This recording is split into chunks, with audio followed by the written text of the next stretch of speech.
for our recorders' purposes, could you all say your name so we can identify you? I'm David Barron. I'm Chris Weitz. I'm Allison Shearmur. So question for Chris. You wrote the screenplay.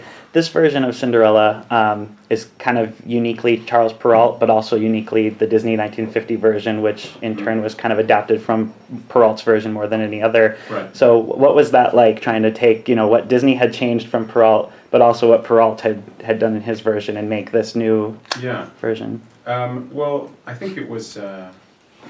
So there are a lot of sources to work from. There's the Disney, there's the Perrault, there's Perrault, there's the Grimm's version as well, and there are actually as many versions of Cinderella as you'd like to draw from.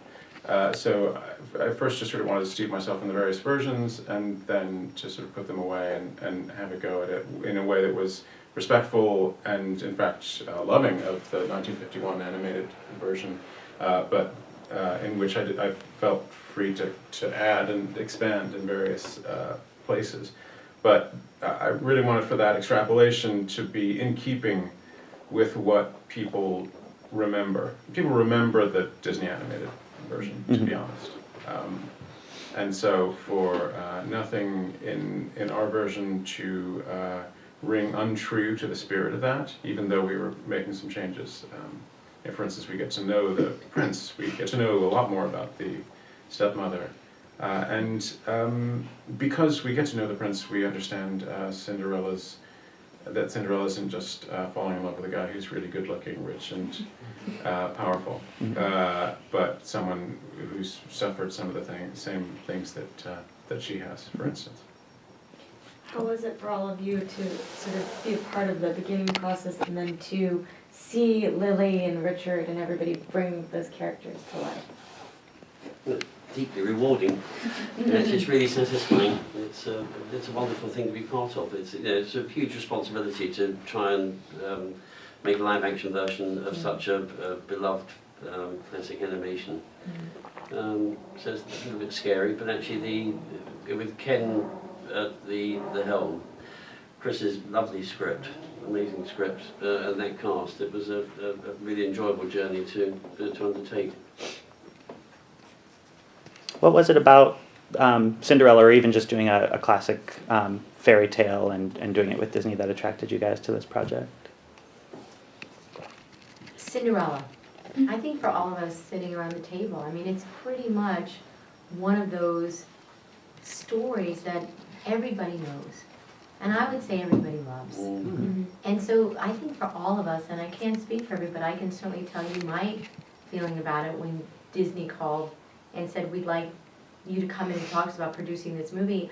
I was really cool about it, and I said, sure, what time, thank you very much, and I hung up the phone, there was no one around, and I basically said, and forgive me, don't quote me. I mean, there's no more amazing call as a producer you can even imagine getting. And what an amazing challenge to take on. I mean, how did you guys feel? I mean, I felt it's one of the best known stories in the world. It is that way because people are tremendously moved by it. So it's a straight line into the hearts and minds of children. It's tremendous responsibility because of that. It's amazing. It's an amazing opportunity to take on as a writer. What about the emergence of the words "have courage" and "be kind"? I feel like that resonates so, strongly throughout the film, and I feel like I'm going to hear kids saying that all the time. That would be amazing. Yeah. It would be amazing. Yeah. But it's such a nice lesson, for all of you. What does that mean for you personally? Ken had always wanted to make a film that, because when if I go back to the previous question, Ken mentioned it to me, so I was working with him on another film at the time, and I said, "Oh, a live-action version of Cinderella. Oh, wait a minute, are you sure about this?" It's such a huge responsibility, and we're not in the way that most people approach the film, making it a mashup, a genre mashup, or some, giving her a sword or doing something like that. So it's a really tricky thing to pull off, to actually take something that's so loved by so many people globally. So Cinderella is such a global property. and that's so important to Disney. How do you take that and make?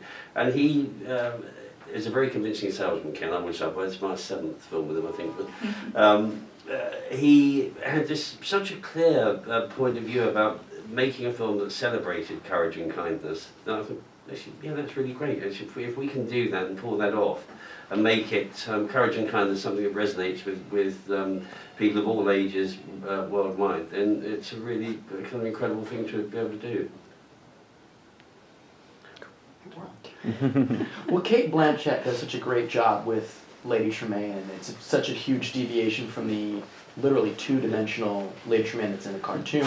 But obviously that started with your words and your writing. Can you kind of discuss a little bit how you kind of developed and extrapolated that character? Sure. Kate Blanchett was the first cast member I knew about. So that's sort of a green light to and an inducement to make it as good as possible. And it's also you're allowed to experiment a bit because you know how good she is. And then once I think Ken was very intent on her being as rounded a character as she could be, for us to be able to understand her, but not to take it so far that as in Maleficent she becomes kind of the heroine of the piece. Mm-hmm. And Kate really wanted for her to be a well-rounded character, and also for her to be an example of what happens when women don't help each other but compete with each other. So that was kind of the model for her. We wanted to sort of understand in a way that didn't bump too much into a modern context some of the reasons that she was the way she was. And she, like a lot of the other characters in the movie, she's suffered loss, but she responded to it differently. Because she gives us a hint that she could have lived a very different life if her first husband hadn't died. She could have been a very different person. Yeah. I feel like a perfect example of that is when Ella's talking with her father right before he leaves on his journey, and she's, you know, in the poker scene, and she removes herself from the party and tries to find them, and she catches that moment between them. And I was kind of talking last night with a couple of people about that, and they had it where they seemed kind of like angry and plotting, but I saw it the opposite, where she was, in 1 second you see her kindness in Kate Blanchett just a little bit, and sort of a jealousy between the relationship that she had with her father and wanting that love from him as well, and not really getting that. That was brilliant. You see her hopes extinguished in a heartbeat. Yeah, you're right. Your friends are wrong. No, I think she's hurt and sad that she can't live up to that memory. Yeah. But she doesn't roll with it very well. It was brilliant without her having to say anything.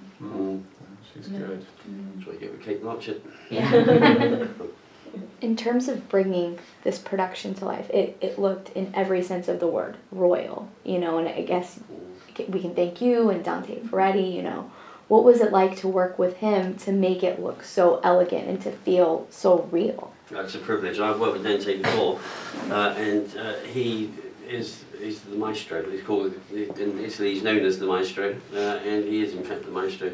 He's so talented, so clever, and has such a great vision. And yeah, he was referential to the classic, the animated film too. Actually, if you compare the two, you can see where some of his inspiration came from. So he stayed true to the original, but put his own stamp on it. And he's just a hugely talented guy who's used to building these very large, very elaborate sets with fabulous finishes. And he has a really wonderfully happy way about him. In some ways, his energy was absolutely right for a Disney film. He has this, he'd show up on set and he's got this great hat. He'd say, you know, welcome to my little set. And we'd be in this giant crowd. How do you like my little set? And you could tell, you know, even after all the great movies he's been involved with and all the magnificent sets he's created, he still loves what he does. what's not to like about it? Yeah. He gets to play with the biggest toys. In a little set. Yeah. My little step. What about the casting process? What were your involvements in the process? of finding everyone? I would say that we had a search for Cinderella. She was always going to be an unknown. It felt important not to have a set of assumptions about what somebody might bring to it, but have the audience discover this sort of openness and innocence and all those very natural qualities of Cinderella. It seemed right to search and find Cinderella. And Ken is magnificent when it comes to casting. I mean, when you think about all those amazing rad ideas he had in Thor. And when you think about his Shakespearean movies, and also he himself is one of the greatest actors and a great director of actors, he was always pretty clear about who he wanted, and he invited us all into the conversation. But he's spectacular about... There's a long list of people who are in the film who were either the only person on his list, Yes. or the person at the top of his list. Like he'd say to you, what about So- Richard Madden for the Prince? Or Yeah, what about he'd say, Jerry yeah, Jack great idea, Estelle? yeah. And you're like, yes. Yeah. Absolutely. Yeah, exactly. Why waste time? Aside from, so many special moments in the film, one of my favorites and something that I will never forget is that plot twist at the end, Is that something you all collaborated to come up with, or how did that just emerge? Well, as loath as one is to criticize the 1951 version, it's a bit disappointing that that when the shoe is tried on, it's a sort of court flunky who does it, that the prince isn't around.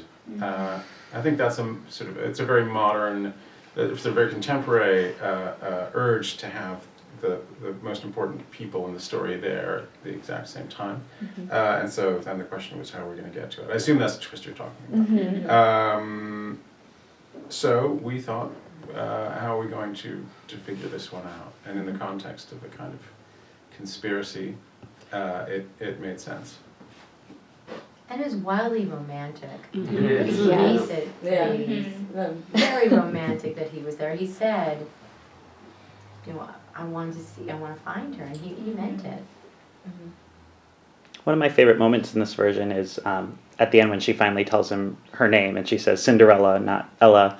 I recently saw the Rodgers and Hammerstein production that's on Broadway and touring the country right now, and that kind of has a similar thing. Was that from another version of the story, or did you kind of just think that as you were writing the script, or where'd that come from?